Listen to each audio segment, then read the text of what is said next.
छात्रों, आज हम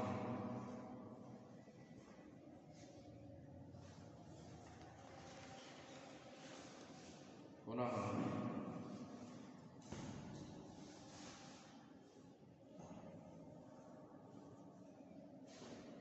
रामभक्त कवि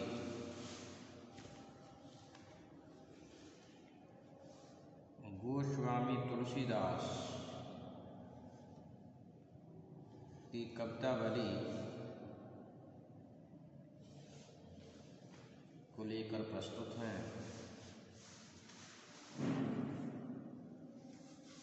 आज हम इसके विषय में चर्चा करेंगे।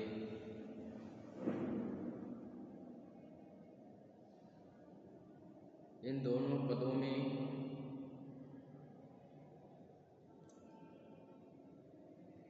दोनों छंदों में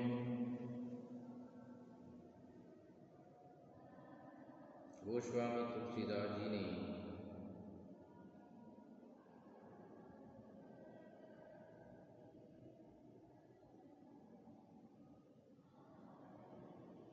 केवट की भक्ति को प्रस्तुत किया है।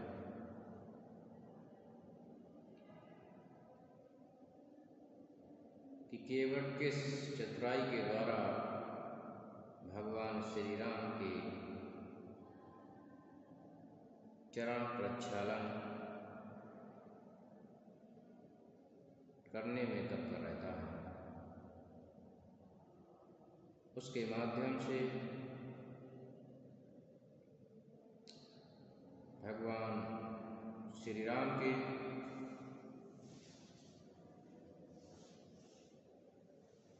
मोक्षदाता रूप को भी प्रस्तुत किया गया है। पहले हम इन छंदों का पाठ करेंगे।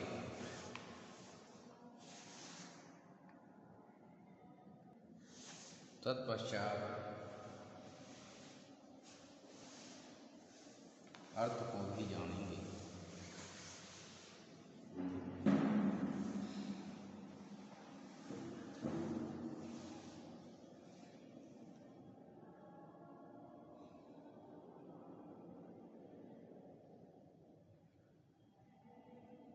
रावो रे दोष न पाए न को पग धूरी को भूरी प्रभाव महा है।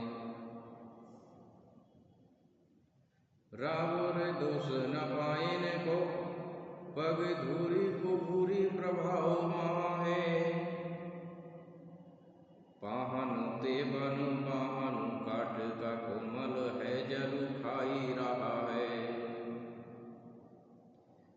पावन पाए पखारे के नाव चढ़ाए हो आयुष होता कहाँ है। पाए पावन पाए पखार के नाव चढ़ाए हो आयुष होता कहाँ है। तुलसी सुन के बट के बर बैन हंसे प्रभु जान की हो रहा है। कि रावरे दोष न पायन को पग धूरी को भूरी प्रभाव न।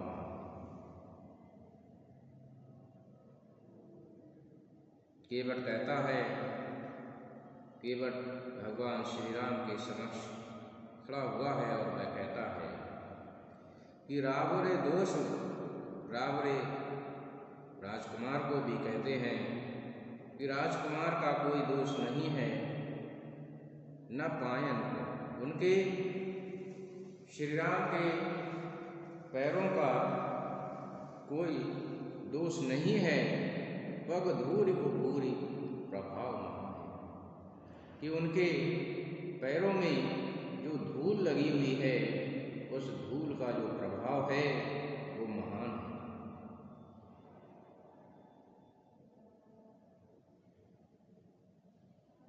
कि पाहन तैबन बाहन काट का कोमल है जल पाई रहा है। कि यह पैरों की जो धूल है वह पैरों की धूल पत्थर को भी स्त्री के रूप में परिवर्तित कर देती है। और मेरी जो नाव है, पाहन तैबन वाहन काट का कोमल है, जल खाई रहा है, कि जो धूल पत्थर को भी प्रभावित कर सकती है, उसकी काया कल्प कर सकती है। तो ये तो अत्यंत लकड़ी की बनी हुई है, ये तो अत्यंत ही कोमल है, जल खाई रहा है, अर्थात जल में जो पड़ी हुई है। कहीं ऐसा ना हो कि बिना पैरों के धोए मैं प्रभु को अपने इस नाव में बिठा लूं और मेरी नाव भी अहिल्या की तरह तर जाए। कि पावन पाए पखार के नाव चढ़ायो, आयुष होत कहाँ है। कि पावन पाए पखार के नाव चढ़ाई। केवट कहता है कि मैं प्रभु के श्री चरणों को पखार कर अर्थात उन पैरों को धोकर ही नाव पर चढ़ाऊंगा और तभी आयुष होत कहाँ है, तभी आशीर्वाद प्राप्त होगा। तुलसी सुन केवट के बर बैन, हंसे प्रभु जानकी ओर रहा है। और तुलसीदास जी कहते हैं कि सुनकर केवट के बर माने सुंदर, बैन माने बातों को सुनकर हंसे प्रभु हंसने लगते हैं, जानकी ओर रहा है, अर्थात सीता माता की ओर देखकर और वे हंसने लगते हैं। अब अगला छंद देखिए।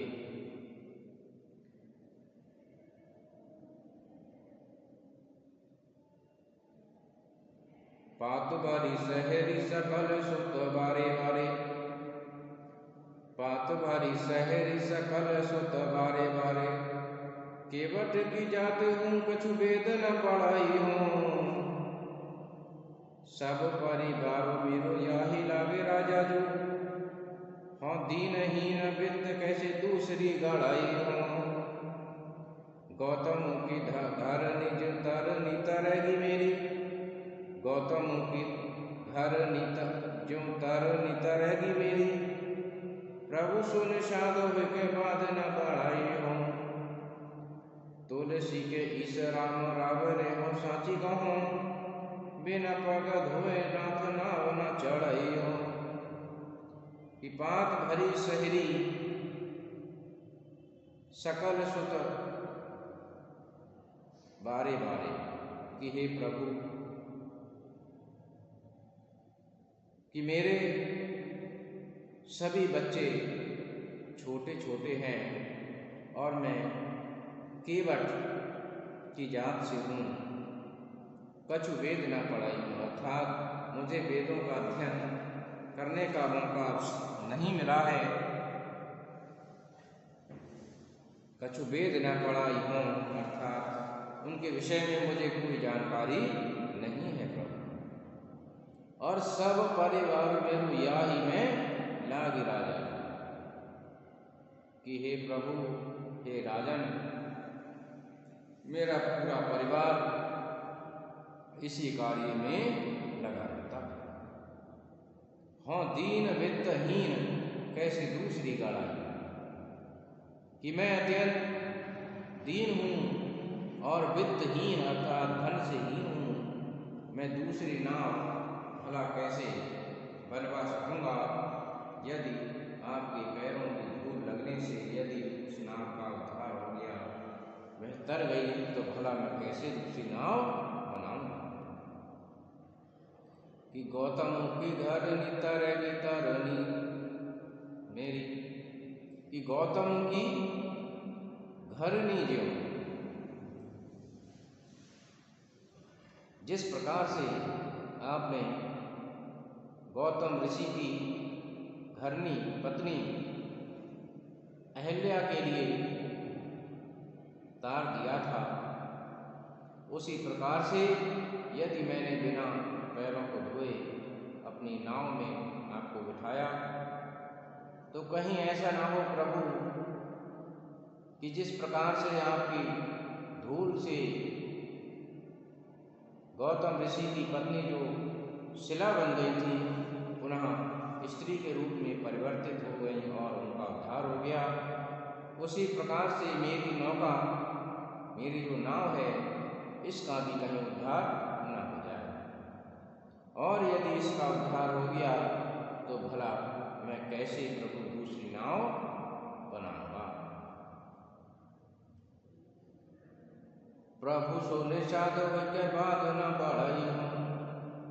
और आगे केवल कहते हैं कि हे प्रभु, मैं निषाद हूँ और हे प्रभु, मैं किसी भी प्रकार का आपसे वाद विवाद नहीं करना चाहता हूँ।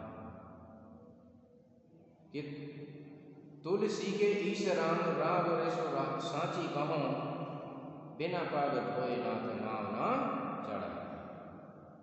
कि तुलसी के ईश राम, ईश कहते हैं ईश्वर के लिए, कि तुलसीदास जी के जो ईश्वर हैं वे भगवान राम हैं।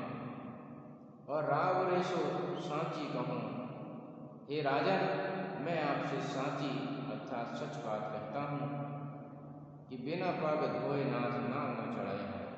कि हे प्रभु, जब तक मैं आपके पैरों को न धो लूँगा तब तक मैं नाव पर आपको नहीं चढ़ाऊँगा। तो इसमें केवट की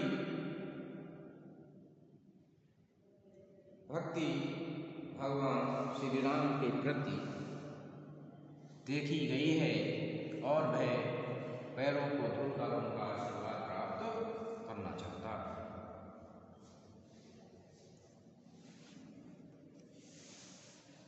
तो पहले